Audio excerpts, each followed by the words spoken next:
What is up, family? It's your boy Rob, and we are back with the Plant Manifesto, baby. And during the last video, there was quite a few people who were asking me about these good old things, moss poles, what to do with them, how do you set them up. Let's do a moss pole tutorial.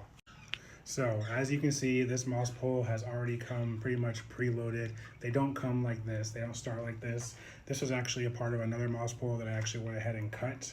So that's why I like using these plastic ones. They are very, very flexible in terms of if one is not working or one is too tall, you can literally take some scissors and just cut it right at the bottom. So that's why this already has some moss in there, but they're gonna connect with these little triangles in the back. They kind of like slip into each other as a locking mechanism. But once you get the moss inside of here, you got the pole looking like this. It's a good start.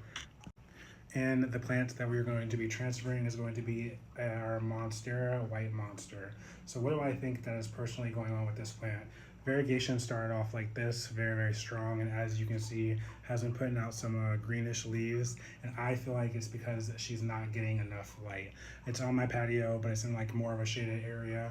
I'm going to actually put this on the moss pole and then put her in a bright, sunny area just to see if that's going to increase that variegation and have it start looking more as to where it was before.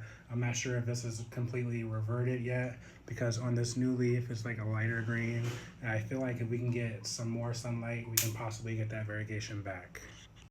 How do I know that this plant is ready for a moss pole? So if I give you a closer look, looking at the back here, you can actually start to see some of these aerial roots. These aerial roots are going to be what grows directly into the moss pole. That's what's going to make the plant feel a lot more stable and allow it to get those bigger leaves.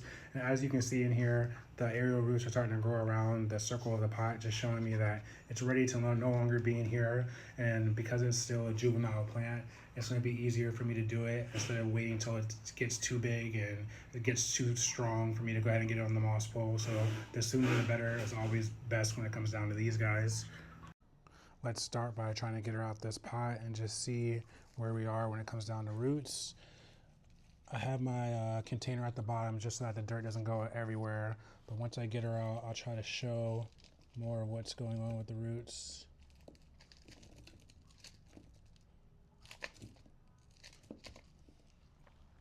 Bada boom, bada bang. So as you can see, there's not a ton of root growth going on.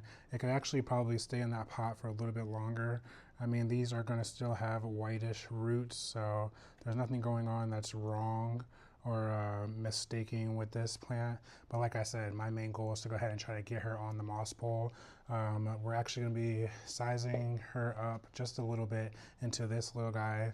That way